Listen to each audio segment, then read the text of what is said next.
Anulfo chegou ao edifício Bemosa por volta das 3 da tarde, atendendo ao chamado de José, o porteiro. Ele avisou a Rebeca que o transporte já estava à sua espera, e enquanto ela não descia, os dois trocaram um dedo de prosa. Anulfo perguntou pela família, e o amigo falou-lhe com entusiasmo dos filhos pequenos e da esposa. Ele ouviu com interesse, respondendo com leves sorrisos e movimentos discretos, ora com as mãos, ora com a cabeça. Anulfo era rapaz de poucas falas, tinha o dom de ouvir e de observar. Quem o conhecia bem, assim como José, sabia disso. Era amigo sincero e não media esforços no ato de servir o próximo. Mecânico confiável e motorista nas horas vagas, tinha uma clientela fiel e selecionada. Vivia com a mãe, que ficou viúva logo depois de seu nascimento, e nunca mais quis saber de outro casamento. Dedicou-se a trabalhar para criar o filho e só tinha olhos para ele. Anulfo, que sempre gostou de carros, aprendeu cedo seu ofício e nunca foi preciso ser empregado. Era seu próprio patrão. Não era tímido, era discreto e reservado. Em seus 27 anos de vida, teve 2 namoradas. A primeira o deixou por outro, e a segunda terminou o namoro de uma hora para outra, sem dar explicação. A mãe ficou mais chateada do que o próprio filho, pois queria para ele uma boa moça. Mas Anulfo sabia que essa moça ia aparecer um dia. Como dizia José, para cada pé tem o sapato certo. Ao ver Rebeca se aproximar, seus olhos se encheram com a graciosidade da menina. O porte pequeno, a pele morena cor de café, os olhos negros e brilhantes, despertaram-lhe certa inquietação, a qual ele não teve como disfarçar. Mas José soube ser discreto e fingiu que não percebeu. Se despediram e Anulfo conduziu gentilmente a menina até o carro. Ela se acomodou no banco de trás e se distraiu olhando a cidade através da janela durante o trajeto, enquanto o rapaz admirava os traços graciosos de seu rosto através do espelho retrovisor. Quis puxar conversa. A boca tremeu levemente, mas se conteve. A moça não olhou para ele em nenhum momento. Estava muito entretida com o movimento dos carros. Anulfo parou a Brasília amarela em frente à residência dos Lamounière. Desceu do veículo, abriu a porta da passageira e ofereceu-lhe ajuda para sair do automóvel, estendendo-lhe a mão. Ela aceitou naturalmente, erguendo os olhos para agradecer-lhe a gentileza. Obrigada, ela disse. Foi um prazer, senhorita. Ele disse, entregando-lhe um cartãozinho. Se precisar, é só telefonar. Ela pegou o cartão e se afastou. Anulfo a acompanhou com o olhar até ela sumir no corredor lateral da casa.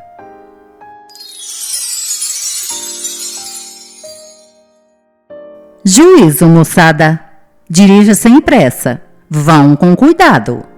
Lalá recomendou ao se despedir dos jovens em frente à pensão Alvorada e ficou olhando o Fusca azul se afastar. Seus olhos gotejaram lágrimas de emoção.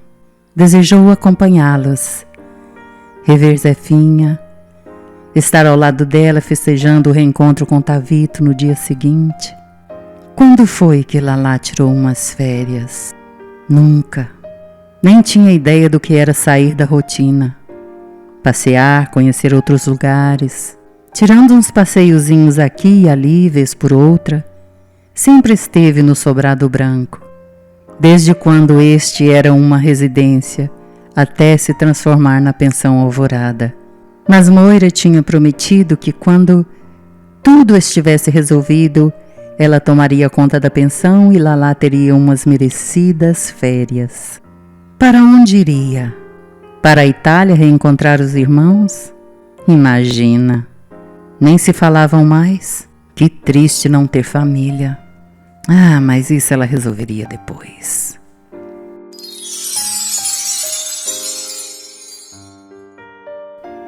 Ao lado de Soninha, no banco de trás, Moira se esforçava para ficar mais à vontade. Porém, cada vez que seu olhar através do retrovisor encontrava o de Roberto, sentia leves tremores no peito. O calor da presença do rapaz a envolvia em ondas multicolores. De vez em quando a prima a cutucava para participar da conversa, e um risinho constrangido e quase apagado aparecia em seus lábios. A voz saía sumida, fraca. Por que a proximidade do rapaz a incomodava tanto? Ao chegarem ao sítio, Isabel foi encontrá-los com o entusiasmo de sempre. Abraçou primeiro os filhos, depois Roberto, e foi até Moira para um abraço mais afetuoso. Que coisa boa ter você aqui em casa, minha sobrinha! Vem conhecer seu tio Otávio. Ele está que não aguenta de tanta ansiedade para te ver. De mãos dadas, as duas seguiram os outros, indo em direção à casa. No fundo da varanda, encostado no pilar, Ciro espiava o alvoroço que Isabel causava em volta dos jovens. Otávio foi andando ao encontro da sobrinha, e quando estavam bem próximos um do outro, tudo se aquietou. Lágrimas de emoção banharam o rosto de Moira. Otávio estendeu os braços e a envolveu calorosamente. Mas eu tenho uma sobrinha muito bonita, ele falou sorrindo. É muito chorosa, isso sim. Liga não, boba. Daqui a pouco vamos dar muitas risadas. Vem conhecer o Ciro, o contador de causos da família. Ele a conduziu até a varanda. Ciro se aproximou para recebê-la. Seja bem-vinda, Moira. Ele a cumprimentou com um forte aperto de mão. Obrigada. Fique à vontade, Moira. Você está em casa, viu? Isabel começou novamente a falar e a se movimentar entre eles. Soninha, mostra a casa para sua prima. O quarto de vocês já está arrumado. Ela se voltou para os homens. Sentem, vão proseando aí que eu volto num instante. Vou buscar água fresca. Vocês devem de estar com sede. Os 4 homens se reuniram em volta da mesa. E as 3 entraram na casa.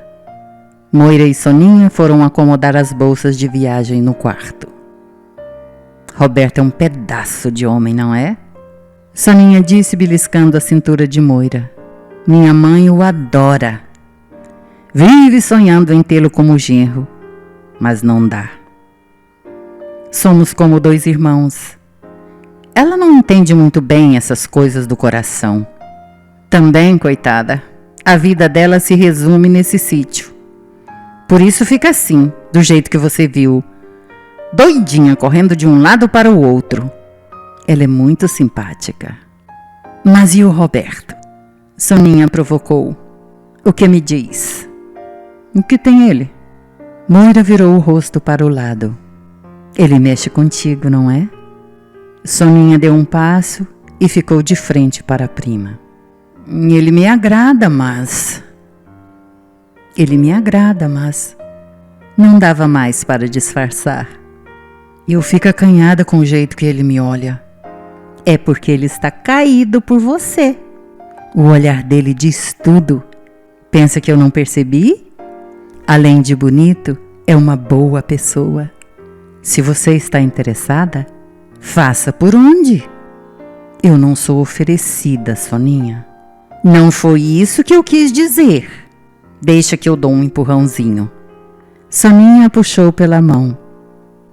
Venha, vamos nos juntar a eles lá na varanda. Vê lá o que você vai fazer, maluca. Soninha puxou Duda para um canto e os 2 confabularam rapidamente. Isabel serviu sopa de legumes no jantar. Depois da refeição, todos foram para a varanda ouvir os causos do Ciro. A pedido de Soninha, ele contou o causo do rapaz bobo que fazia tudo ao contrário da situação em que se encontrava, causando mal-entendido e confusão por onde ele passava. Moira riu tanto que até se esqueceu da presença de Roberto. Duda e Soninha trocaram olhares. Era a vez do irmão entrar com a segunda parte do plano. Ele sugeriu jogar em palito. Nem Isabel conseguiu ficar de fora do jogo. Durante as partidas, Moira se soltou e participou entusiasmada da brincadeira, deixando de lado toda a sua timidez, e no final da noite ela e Roberto já estavam conversando descontraídos um com o outro, como se fossem velhos amigos.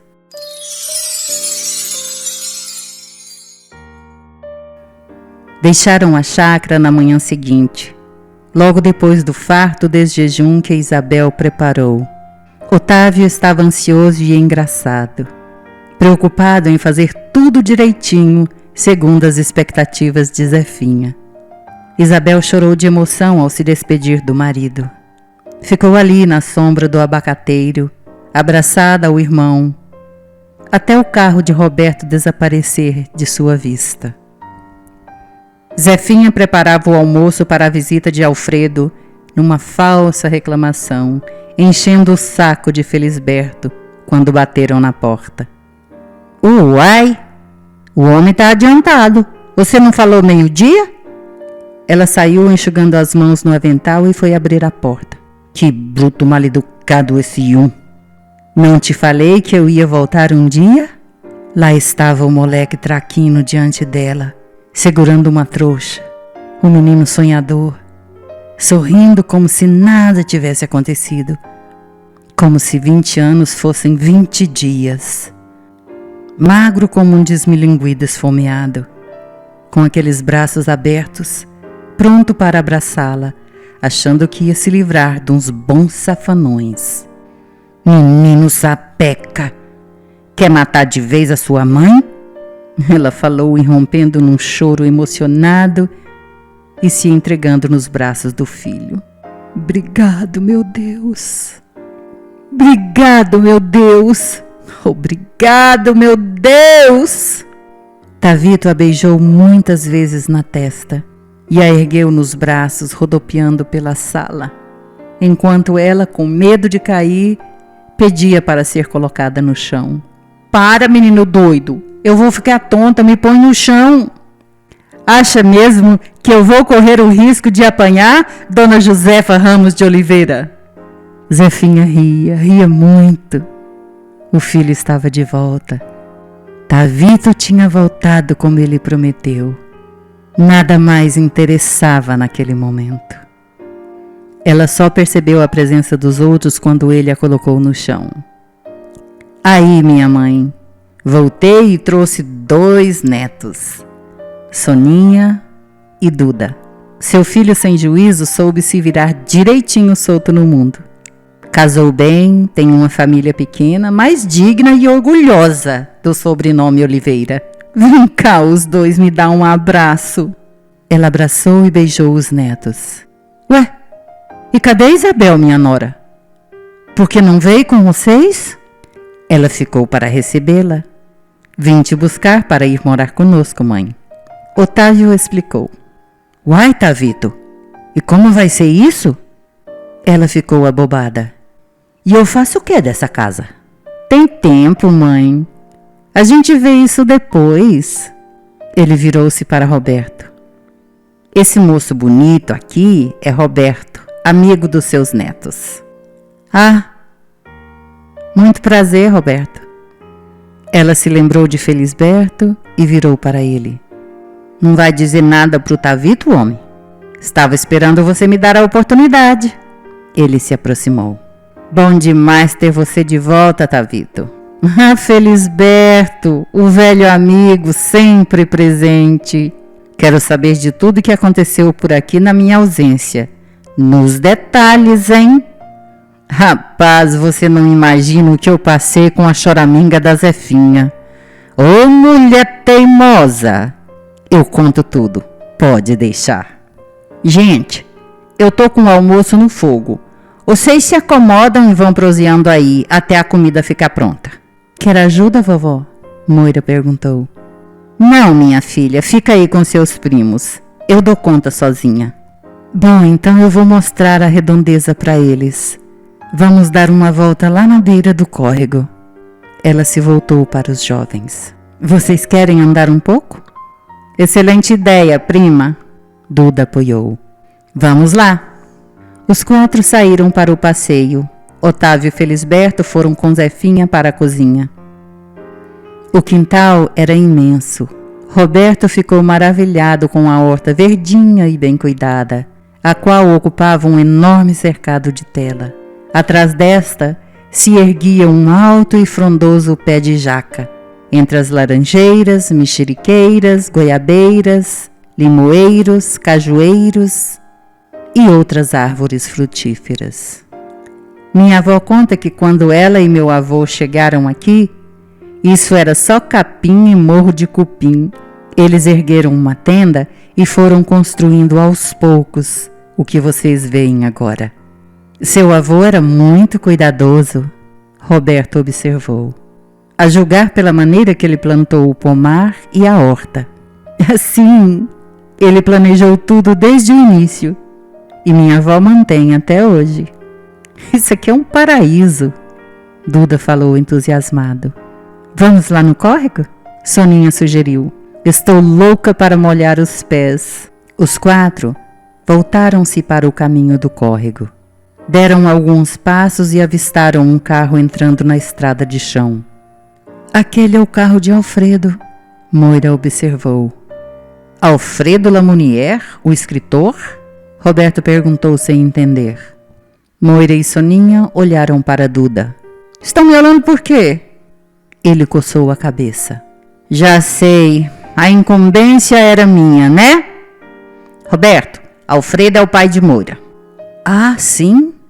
Ele tentou ser natural, mas não pôde evitar uma expressão de surpresa nas linhas de seu rosto. Depois te conto os detalhes, a história é longa. Duda acrescentou. Continuamos nosso passeio ou não? Sim, vamos continuar, Moira respondeu. Tem certeza? Claro, Soninha. Vamos molhar os pés na água do córrego. Alfredo veio para ver a nossa avó. Os 4 jovens voltaram para a estradinha e seguiram na direção do córrego. Felisberto saiu na porta para receber o recém-chegado. Acaba de chegar, Alfredo! Felisberto acenou descendo os degraus. Alfredo acenou de volta e se aproximou. Vejo que vocês estão com visitas, ele observou. Não quero atrapalhar. Se preocupe não, é o filho da Zefinha que chegou sem avisar. Moira também veio com os primos e um amigo. Moira está aqui? Alfredo se alegrou. Chegou ainda agorinha e já saiu com a turma lá para o lado do córrego. Mas não vão demorar. A Zefinha já está terminando o almoço. Eles entraram. Senta, fica à vontade. Boa tarde, Alfredo. Zefinha entrou na sala acompanhada do filho para cumprimentá-lo. Boa tarde, dona Zefinha. Como vai a senhora? Ele foi até ela e estendeu-lhe a mão, lidando com as surpresas. Esse é meu filho, que eu não via desde muitos anos. Chegou de surpresa. Ela olhou para o filho. Tavito, esse é o pai da Moira. Como vai? Alfredo sorriu e apertou a mão do outro. Por enquanto, é só alegria. Senta, se acomode. Daqui a pouco os meninos chegam e vamos almoçar. Todos se acomodaram. Zefinha se mostrava outra pessoa, completamente diferente do dia anterior para com Alfredo. Esses jovens da cidade, quando chegam no campo, se esquecem até de comer, comentou Felisberto. Querem explorar tudo primeiro. Mas esse lugar é encantador, Alfredo falou. Sempre foi. Lugar de vida simples, de uma coisa só. Nada muda. A toada é a mesma de sempre. Né, Felisberto? Zefinha tinha na voz uma alegria contagiante. É, Zefinha. Lá vem eles. Zefinha se levantou ao ver os jovens se aproximarem da varanda. Mas que falta de juízo, estão molhados.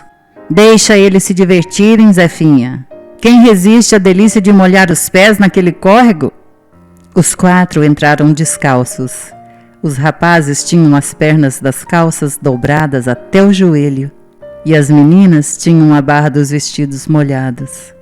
Alfredo Lamounière. Os olhos de Soninha brilharam diante do escritor, o qual a fascinou com seus romances. Sou Soninha, a prima de Moira. Então você é a Soninha, de quem Bernardo tanto me falou. Prazer imenso em conhecê-la. Que surpresa boa vê-lo aqui. Ela cuidou de apresentar-lhe os rapazes. Duda, meu irmão, e Roberto, nosso amigo. Ele cumprimentou os rapazes e olhou para a filha. Houve um silêncio momentâneo. Receosa, Moira olhou para a avó. Ela sorriu. Uai, vai ficar aí parada feito menina boba? Seu pai está esperando um abraço. As feições da menina laceou. Alfredo estendeu-lhe os braços e Moira entregou por inteira no abraço longo e carinhoso. Não do escritor, mas do pai que ela ganhava naquele momento.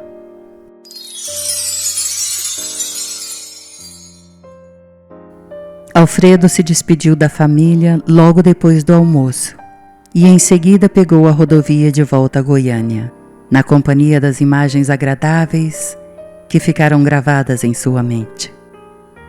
Riu sozinho do jeito com que Zefinha e Felisberto se entendiam, nos desentendimentos constantes.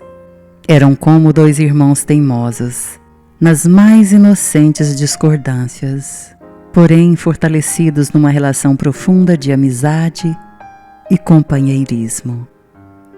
Foi divertido ver a demonstração de carinho e apego que um sentia pelo outro, à guisa de humorados insultos.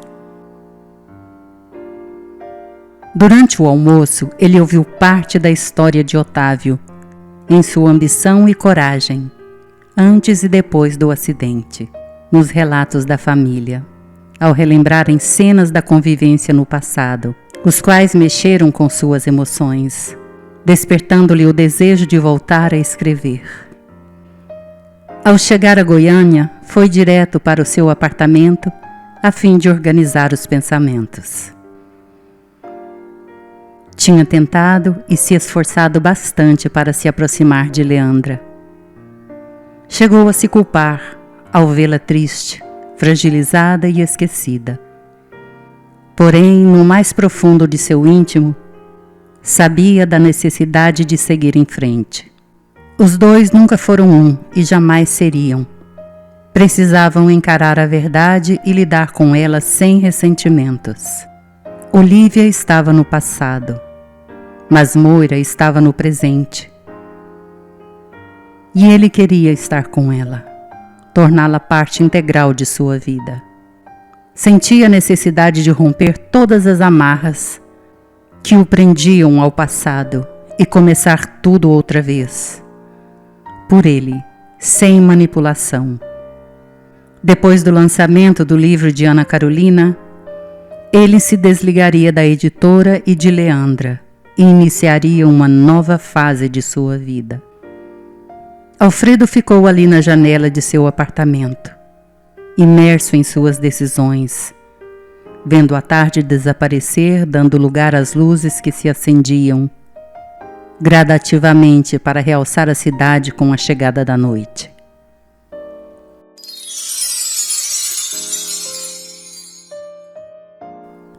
Dona Leandra, posso entrar? Rebeca esperou, após bater e chamar novamente. Não houve resposta. Ela empurrou devagar a porta e entrou sem permissão. Desculpa, mas eu estou preocupada. Vim saber o que está acontecendo. Leandra não se mexeu. Continuou com os olhos fitos no teto. Rebeca se aproximou da cama, onde a patroa estava deitada. Já é quase noite e a senhora não se levantou ainda. Não comeu nada o dia inteiro. Rebeca sentou-se ao lado dela e segurou-lhe a mão. O que está acontecendo? Não tenho vontade de nada. Não quero ver ninguém. Mas não pode. Assim a senhora vai ficar doente. Precisa voltar a reunir suas amigas nos fins de semana como fazia antes. A casa ficava mais alegre. Rebeca tentou animá-la. A senhora tinha companhia, estava sempre disposta. E agora fica o tempo todo trancada no quarto, isolada do mundo. Não pode. Alfredo ainda não voltou. Já faz 2 dias que ele não aparece. Não disse onde ia, não telefonou, simplesmente desapareceu. Ele me pediu para limpar o apartamento dele na sexta-feira. Deve de estar lá. Quer que eu telefone para saber? Leandra virou o rosto para Rebeca. Alfredo iria se refugiar novamente para escrever. Ela o conhecia bem. O apartamento no último andar do edifício Bemosa tinha sido comprado para aquele fim.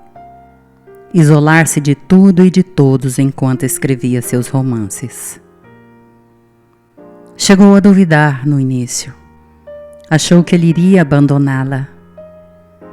Procurou Mia para descobrir-lhe as intenções, mas não sossegou até conseguir a cópia da chave do apartamento, a qual ela sempre manteve em segredo. Não é preciso. Ela passeou o olhar pelo quarto e concluiu. Ele vai se isolar para escrever. Rebeca se alegrou ao ver a patroa reagir. Tem sopa de cebola que a senhora gosta tanto para a janta. Por que não desce para tomar um pouco? Eu faço as torradas, num piscar de olhos. Sua mãe não está em casa? Se Rebeca se dispôs a ir para a cozinha, Dora devia de estar fora.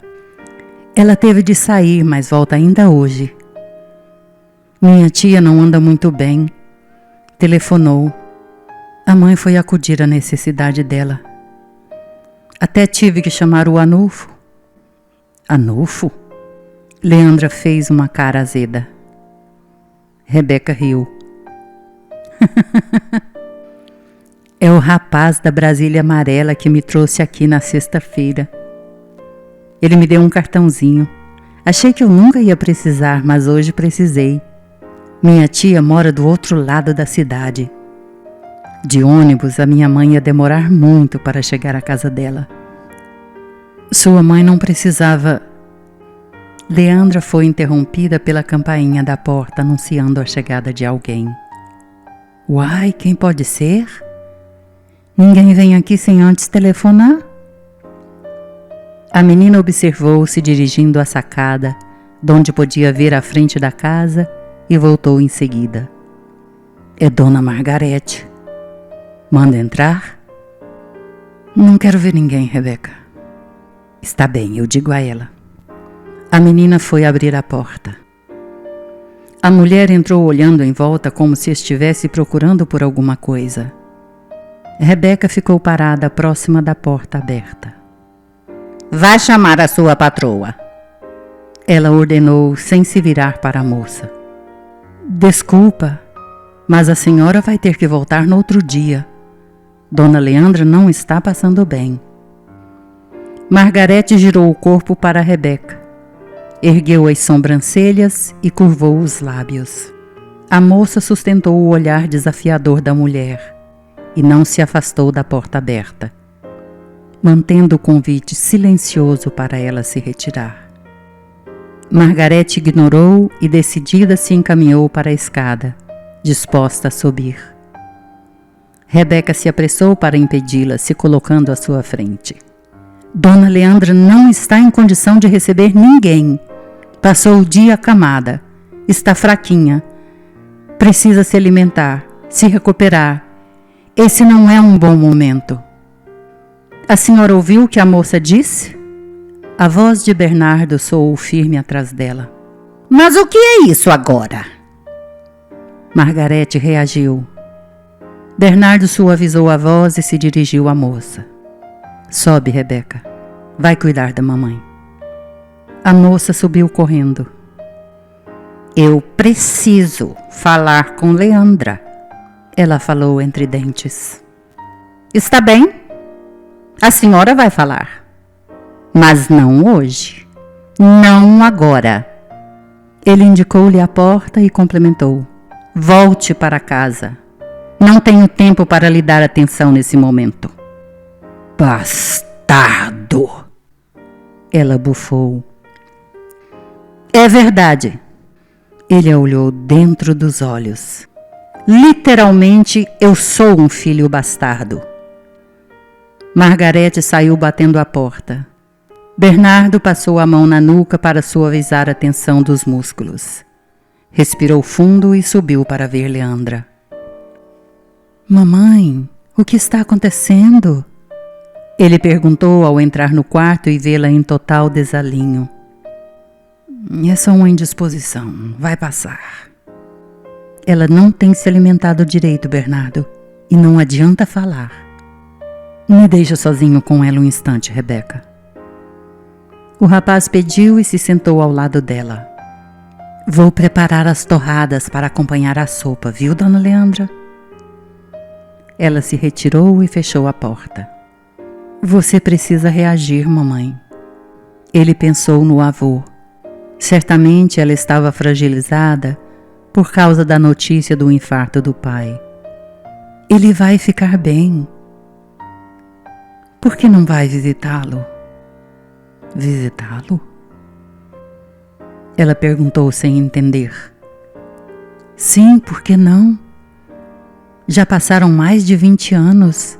Vocês precisam se perdoar. Ele ainda é seu pai. Ela desviou o olhar. Não quero falar sobre isso agora. Não quero pensar em nada. Só quero ficar quietinha. Está bem, vou deixá-la quietinha. Ele a beijou no rosto, se levantou e saiu.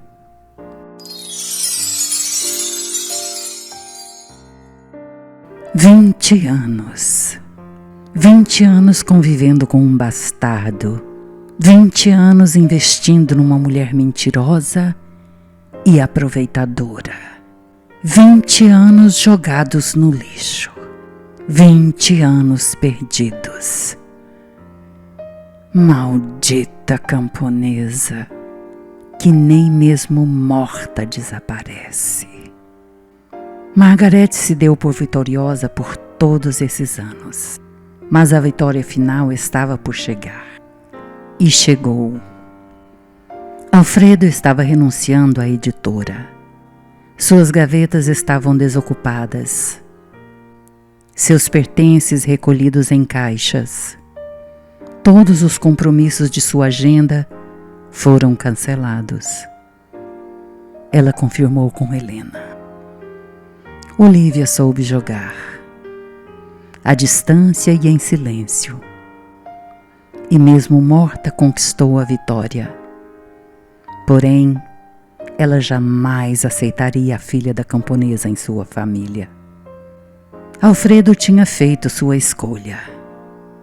E dessa vez, ela não podia reverter a situação. Estava sozinha e derrotada. Até mesmo Bernardo a desafiou para defender a mãe. Nada mudou entre ele e Alfredo. Ao contrário, a verdade os aproximou. E Leandra? Agora ela se fingia de doente para ganhar tempo. Se recusou a recebê-la. Com que direito? Assim como ela construiu, poderia destruí-la.